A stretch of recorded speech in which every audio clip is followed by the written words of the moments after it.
What's up, you guys? Welcome back to Sinister Bunny Studios, your go-to channel for heavy metal content. And today, we're going to be taking a look at one of Neural DSP's greatest guitar amplifier plugins ever created, the Fortin Nameless Suite. Okay, so you guys know by now that I really love amp simulators and cabinet simulators and all that fun digital input stuff that you can do nowadays for guitar, because it saves space, it saves money, and you can get a really good sound for very cheap and have it all built into your computer without having extra gear laying around. I have gone over a handful of Neural DSP's different plugins, and this is, I think, the first one they came out with, and it's probably one of their greatest ones that they've ever made, even though it's one of their first. It's just really good for a very specific thing. But before I jump into it and walk you guys through the plugin itself, I want to throw a little demo mix at you guys using this plugin, and only this plugin for the guitars, so that you can hear what it sounds like in a mix before I jump into it. So, roll the demo.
Okay, you guys, so I have the session for that little song you heard pulled up here, and this is basically as simple as it gets. I have a drum track, a bass track, and 4 guitar tracks. I have a group guitar track for guitars 1 and 2, the main rhythms, and then another group track for my second guitars 3 and 4 for the extra little spurts of color that they add.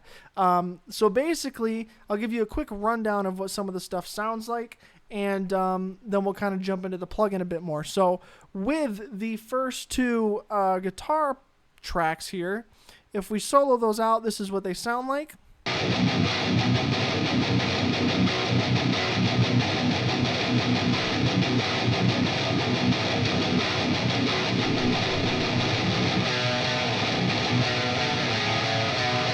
Alright, so it's like the super low side of it, and then guitars 3 and 4, they sound very similar to the beginning, except they have a different thing at the break.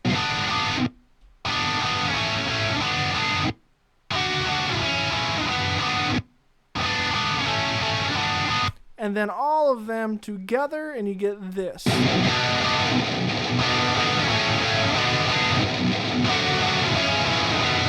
And with the whole song.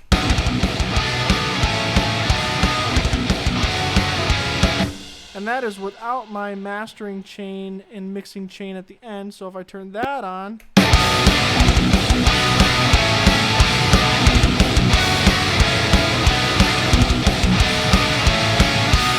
right? So it all sounds really good. So let's kind of jump into the plugin itself, since that's what this video is about. I have my master and mixing chain off at the end, just because it does affect the sound a little bit, and I want you guys to hear what it sounds like outright raw. So what I'm going to do is I'm going to monitor the first 2 guitars here. Hopefully my computer doesn't freeze like it just scared me that it was going to do. But so I'm playing on my John Petrucci Arctic Dream Majesty 7-string guitar, and we're going to kind of hear what this sounds like. This is the first 2 guitars soloed out.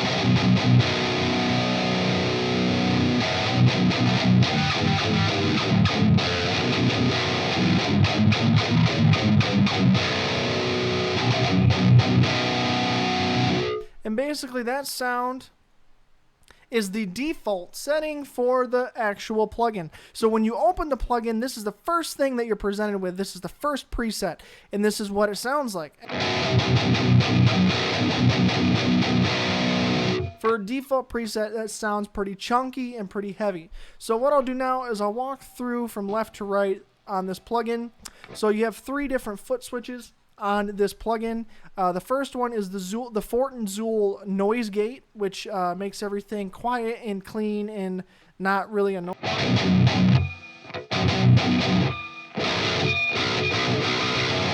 Right? It's got a little ring because that's my hand hitting the string, but it cuts out all the excess sound because it's quiet right now. It's a very high gain amp and there's no sound.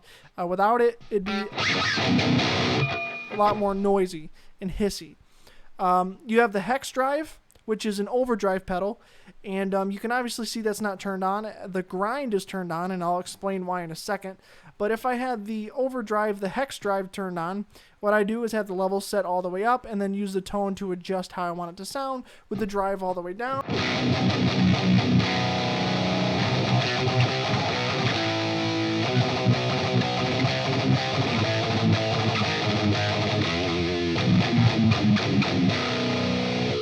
And it's good as an overdrive. It's really, really good. So if you want that clean push at the beginning of your guitar amp chained, then that's what you need. And with it turned off, this is kind of what the amp sounds like with the default set.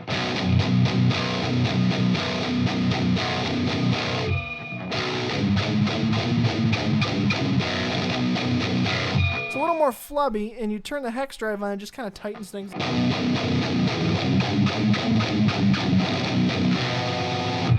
It makes things sound a lot more tight. And so the reason why the grind pedal is turned on is because that's kind of another overdrive, but it's more tailored towards the lower register guitars. So probably baritones, 7 strings, 8 strings, 9 strings, all the higher string guitars, because it just helps to tame that extra low end that comes with those extra low strings and makes things just sound really tight, just like the hex drive. Without it, again,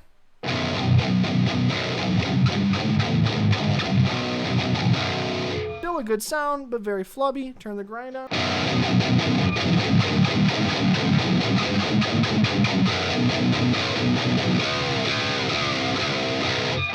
You can get that very djenty tone if that's what you're looking for. Now, if you move on to the actual amp section, it's very straightforward. You have an on-off switch like any kind of amp, with a standby that's kind of just connected to the on-off. You have the main full gain, which is like your master volume in a way. You have a presence knob, a bass, middle, and treble, your normal 3-band EQ, and you have a gain 2 and a gain 1. So, what the gain 2 and gain 1 do is allow you to adjust different instances of gain to tailor towards whatever sound you're going for, and it makes more sense when you get to mess with it yourself. If you turn all of them off, if you turn gain 2, let's say halfway, and then at 10, turn that all the way down, turn gain 1 up about half. This is what gain 1 does.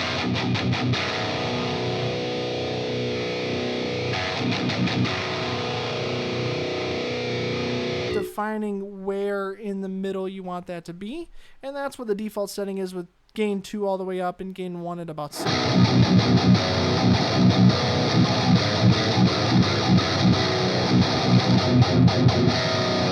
To me, that sounds fine. You also have the option of a high and low gain setting right here. When you click the inputs over here, the top is high and the bottom is low.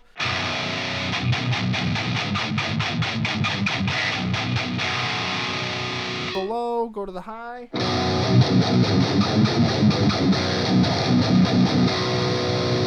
I think the high is just a bit more saturated. And if you move over to, like I said, the very beginning over here, the full gain, like the master volume. Right? It's a gain switch, but it's also like your volume. I mean, with it turned all the way, brings things forward. It makes the input signal out like a volume. You also have your presence knob here, which does exactly what you think.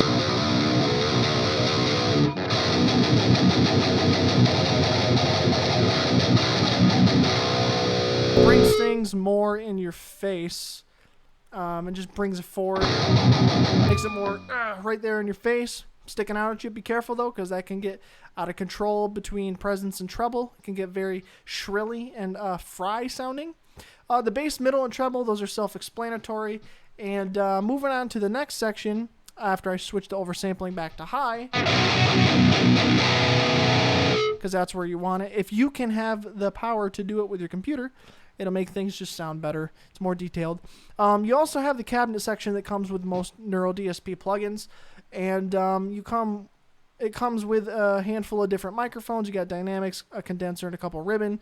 And you also have the opportunity to load your own custom impulse responses. So if you've downloaded any for free, made your own, or bought some impulse responses, you can locate them through your file system using this cabinet loader and cab IR loader, and use your own custom IRs if you wanted to, if you didn't want to use all the ones that are provided in the plugin itself. And like every other plugin that they make, you can move the microphones around wherever you see fit, as if you were miking up a real cab, and you can change your tone that way.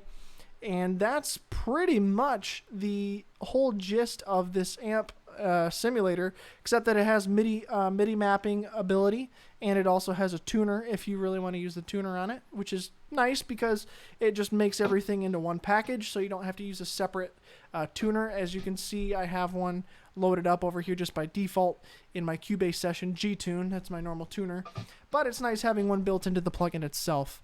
And other than that, I mean, it's a really good plugin for that high gain, modern, progressive djenty tone.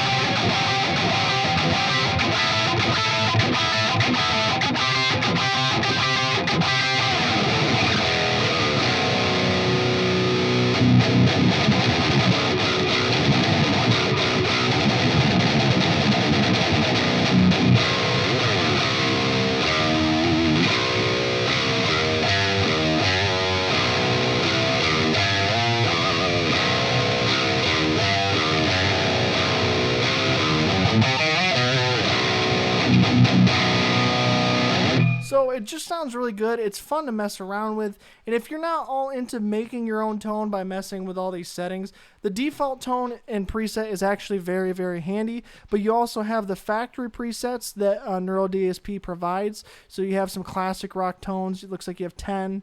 You have 10 metal with 8, 7, and 8 string specific tones and modern rock tones, as well as an artist section where you have different artists that have contributed some presets, specifically Ola England that I prefer to use.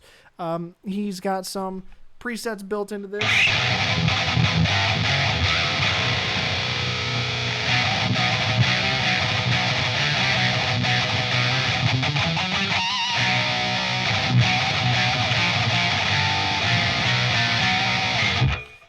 And it's just, that's his kind of tone, but it's cool that you have these presets built in as well if you don't want to take the time to dial in your own sound. But if you do take the time to dial in your own sound, you can hit this button up here and save your own presets, so that if you find a tone that you really like and you want to come back to it later, you can save it, and then once you make a preset, it'll be under user, and you'll have all of your presets down there for you. So that's nice. I've done that with the Archetype Nolly suite a handful of times, and I usually just mark it off with like the specific song that the tone is used for, and that gives me enough information on when I'm trying to pick out a tone. But beyond that, it's just, like I said, a very, very good Neural DSP plugin.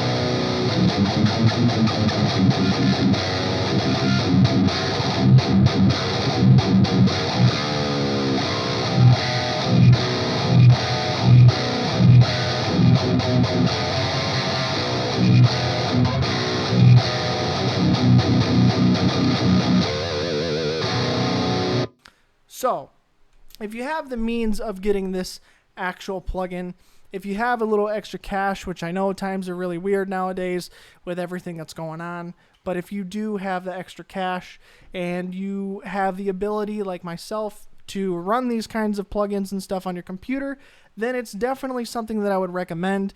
I'm basically using my John Petrucci signature guitar directly into my PreSonus Studio 24C USB-C interface, directly into Cubase, into the plugin, and that's all I'm using is just the plugin. And it works really well. And the little song that I wrote for this, the little demo, it's obviously more of a modern high gain song with a bit of a djenty tone to it.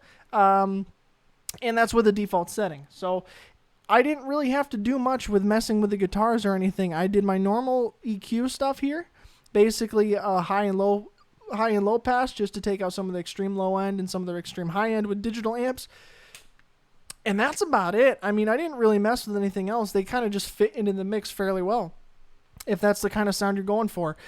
So I know that if you have bought Neural DSP plugins before, there is like a loyalty program where you get like 20% off all other plugins. And so when I bought the Archetype Nolly, I paid full price for that. But now if I want to buy any other, just like the Fortin Nameless here, I got like a certain percentage off for being a customer in the past. So if you bought them before, there's even more incentive to get it. And if you're looking for that djenty tone and you've got some higher number string guitars, like seven string guitars and above, you can't go wrong getting it. It's so versatile. You can get all sorts of tones with it, and it's just heavy as fuck.